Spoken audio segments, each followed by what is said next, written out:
반갑습니다. 10월의 첫날입니다. 금요일 요양 새벽 묵상 시작하겠습니다. 기도합시다.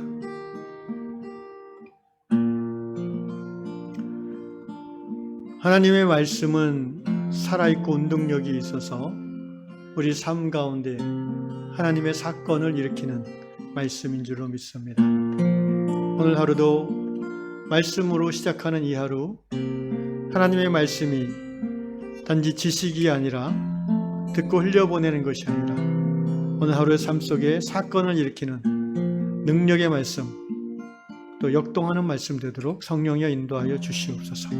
예수님의 이름으로 기도합니다. 아멘. 찬송가 267장입니다. 주의 확실한 약속의 말씀 듣고 주만 믿으면 구원을 받으리라. 주의 확실한 약속의 말씀 듣고 주만 믿으면 구원을 얻으리라. 할렐루야 할렐루야. 내가 예수를 믿어 그의 흘리신 피로 내 죄 씻었네. 할렐루야 할렐루야. 내가 예수를 믿어 그의 흘리신 피로 내 죄 씻었네. 나의 갈 길이 험하고 위험하나 항상 예수의 도우심 믿고 가네. 할렐루야 할렐루야. 내가 예수를 믿어 그의 흘리신 피로 내 죄 씻었네. 할렐루야 할렐루야. 내가 예수를 믿어 그의 흘리신 피로 내 죄 씻었네. 주의 보좌에 천사들 불러서서 우리 구주를 높이어 찬양하네. 할렐루야 할렐루야. 내가 예수를 믿어 그의 흘리신 피로 내 죄 씻었네. 할렐루야 할렐루야. 내가 예수를 믿어 그의 흘리신 피로 내 죄 씻었네. 우리 모두 다 그 반열 뒤따르며 그 즐거운 찬송을 부르리라. 할렐루야 할렐루야. 내가 예수를 믿어 그의 흘리신 피로 내 죄 씻었네. 할렐루야 할렐루야. 내가 예수를 믿어 그의 흘리신 피로 내 죄 씻었네. 아멘. 그렇습니다. 오늘도 예수의 보혈로 씻음 받고 이 하루 자유함과 담대함으로 살아가시기를 주님의 이름으로 축원합니다. 아멘. 오늘 주시는 말씀 시편 119편 33절로 35절 말씀입니다. 시편 119편 33절로 35절 말씀을 읽도록 하겠습니다.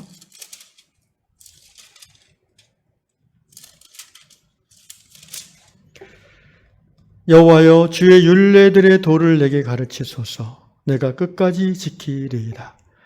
나를 하여금 깨닫게 하여 주소서. 내가 주의 법을 준행하며 전심으로 지키리이다. 나로 하여금 주의 계명들의 길로 행하게 하소서. 내가 이를 즐거워함이니이다. 아멘. 신앙 생활, 곧 하나님을 믿는 삶이란 것은 하나님의 말씀을 믿고 따르는 삶인 줄로 압니다. 예수를 믿는다 함은 예수의 말씀을 듣고 믿고 준행하는 삶을 의미합니다. 중요한 것은 그렇게 삶으로 행복하고 즐겁다는 것입니다. 오늘 시편 119편은 하나님의 말씀을 따라 사는 성도의 삶에 대해서 강조하고 있습니다. 이 시편 119편은 참 독특한데요. 일단 176절까지 되는 가장 긴 내용의 시편이고요. 또 매 절마다 1절부터 176절까지 매 절마다 말씀이란 의미의 단어가 들어감으로 시를 만들었다는 것입니다. 그리고 또 이제 히브리어 알파벳의 순서를 따라서 알렛, 벳, 기멜, 달렛, 헤바우, 자인 이런 식으로 해서 이 176절까지의 절이 그 알파벳 순서대로 단어가 시작되는 것을 맞춰서 이렇게 만들었다는 거예요. 굉장히 어떻게 보면 아주 치밀하게 만든 시이고요. 그 의도하는 바 내용과 목적이 분명한 시인데 그 목적은 뭡니까? 하나님의 말씀을 준행하는 성도의 삶. 여기에 포커싱 되어 있습니다. 그래서 오늘 시편 119편 어디를 읽고 묵상해도 결론은 하나님의 말씀을 따르는 삶이 행복하구나라는 결론이 나오게 되어 있습니다. 오늘 33절을 보시면 여호와여 주의 율례들의 도를, 율례라는 말이 바로 말씀이란 뜻이죠. 도를 내게 가르치소서. 도라는 단어도 말씀을 뜻합니다. 하나님의 도, 진리를 말하는 거죠. 내가 끝까지 지키리이다. 34절 나로 하여금 깨닫게 하여 주소서. 내가 주의 법을 준행하며, 법이란 말이 나오죠. 이것이 말씀이라는 뜻입니다. 전심으로 지키리이다.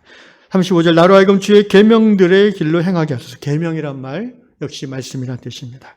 내가 이를 즐거워하매니이다. 참 신기하고도 대단한 시죠. 이제 요 세 절의 말씀을 묵상하면서 제가 깨닫는 것은 이게 점층적인 구조로 되어 있다는 거예요. 그러니까 하나님을 믿는 신앙의 삶이라는 것은 말씀을 믿고 따르는 삶인데, 그러면 말씀을 따라 살아가는 삶이 즐거운 삶이 행복한 삶인데, 그러기 위해서는 어떤 과정이 필요한가? 첫 번째로 33절 보면 주의 율례들의 도를 내게 가르치소서라고 기도하고 있습니다. 우리가 말씀을 따라 사는 즐거운 삶을 살기 위한 첫 번째 단계는 배우는 것입니다. 가르침 받는 것입니다. 하나님의 말씀 성경을 배우는 것입니다.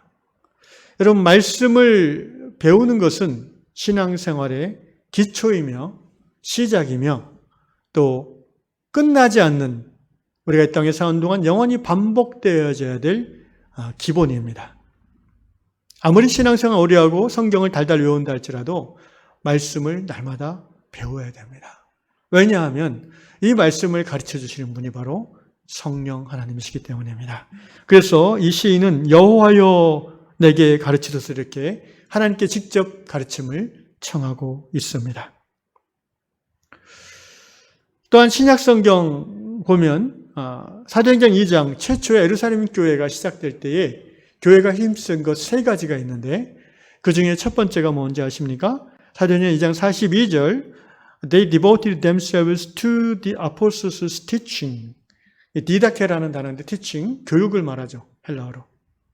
말씀 배우는 것, 이것이 초대 예루살렘 교회의 성도들이 힘쓴 세 가지 중에 첫 번째입니다. 첫째는 말씀을 사도들을 통해서 하나님의 말씀을 배우는 거고요. 두 번째가 코이노니아, 펠로우십을 배웠고요.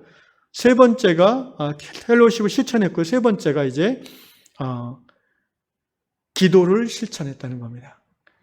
펠로우십과 그다음에 성만찬, 이것이 이제 함께 묶어져서 나오는 내용이고요. 세 번째가 이제 기도하기에 전혀 힘쓰니라. 그러니까 초대 예루살렘 교회가 전혀 힘썼다. 이 세 가지를 전혀 힘썼다. 뭐냐? 첫째는 배우는 것을 힘썼어요. 하나님 말씀 배우는 거. 두 번째는 성도의 교통. 그 안에는 성만찬과 식사가 포함됩니다. 실제적인 사귐, 이게 전혀 힘쓴 거고요, 교회가. 세 번째가 이제 기도하기를 전혀 힘썼다는 거죠. 오늘 우리 리안 공동체가 진정 초대 예루살렘 교회와 같은 성령 충만한 교회가 되고자 할 때에 첫 번째로 우리가 힘써야 될 것은 무엇입니까? 하나님 말씀을 배우는 것입니다.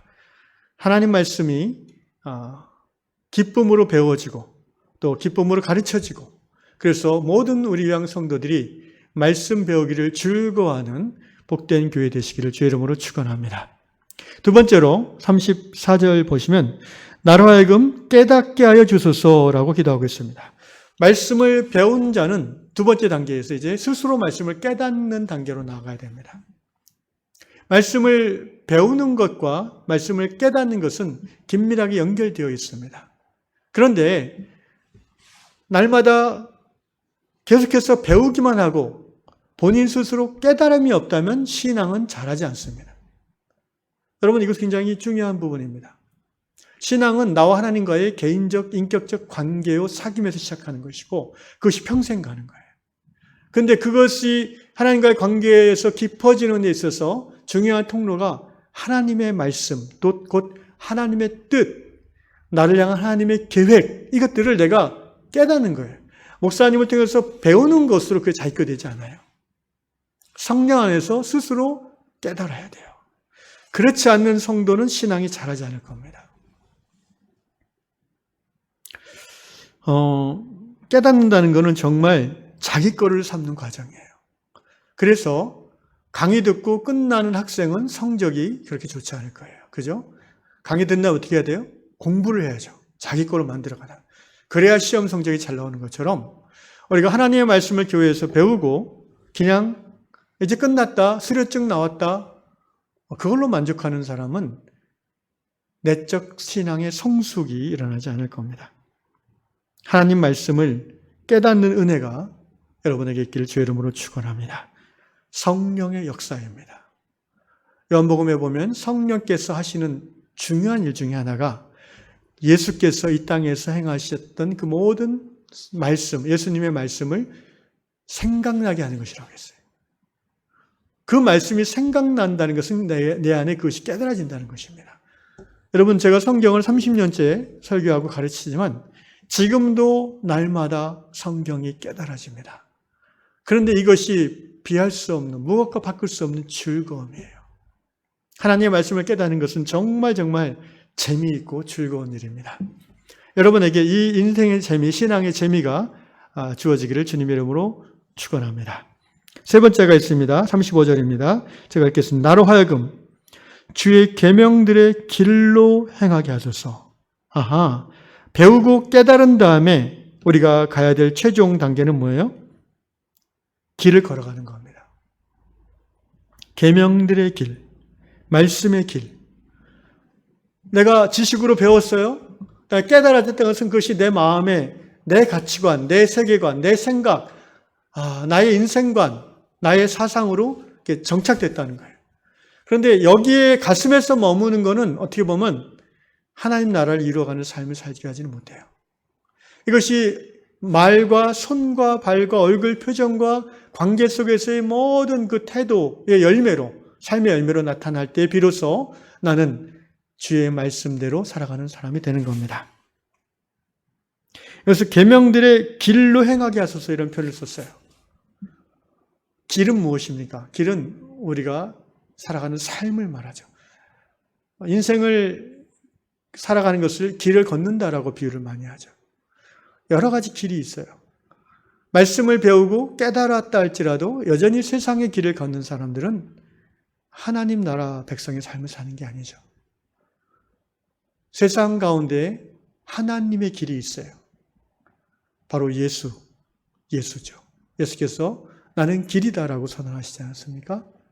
그 길을 가는 것, 곧 예수처럼 살아가는 것, 예수의 생각과 사상과 예수의 가르침을 내 것으로 삼고 깨달아서 식의주락의 일상 속에서 무엇을 먹고 무엇을 입고 어떤 집에 이사가 살고 어떤 마을에 살고 어떤 동네로 살고 이런 모든 것들을 결정하고 행동함에 있어서 예수의 길을 가는 것, 이것이야말로 참된 신앙인의 삶일 것입니다. 여러분, 사도행전에 보면 중요한 표현이 있어요. 그리스도인이라는 표현은 사도행전 중반 이후에 가면 나오고요. 사도행전 초반에는 예수 믿는 사람들을, 그 시대 사람들이 뭐라고 했냐면은 그 길을 가는 사람들이라고 표현했어요. 그 길을 가는 사람들. 그 길은 왜 그렇게 표현했냐면 저 사람들은 세상 사람들이 가는 길로 안 가고 다른 길로 가더라고요. 세상을 살아가되 세상 안에 있되 세상 밖의 길로 걸어가는 사람들이라는 거예요. 여러분, 이것이 바로 성도이고 그리스도인이고 교회입니다. 교회는 하나님의 말씀대로 살아감으로 하나님의 살아계심을 세상에 드러내고 보여주는 하나님 백성의 공동체인 것입니다. 우리가 세상과 다른 하나님의 길을 걸어갈 때, 곧 말씀대로 살 때에 세상 사람들은 우리 안에 하나님의 살아계심을 보게 될 것이고, 교회는 세상의 빛과 소금의 역할을 감당해야 될 것입니다.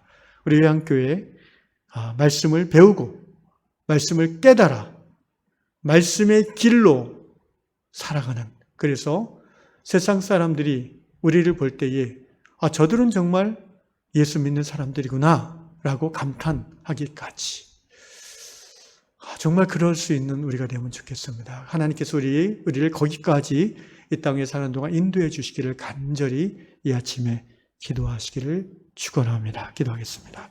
아버지 하나님, 그렇습니다. 진정 그 길을 걸어가는 백성들이 되기를 원하며 혼자가 아니라 우리 위안 공동체가 함께 그 길을 가기를 원합니다.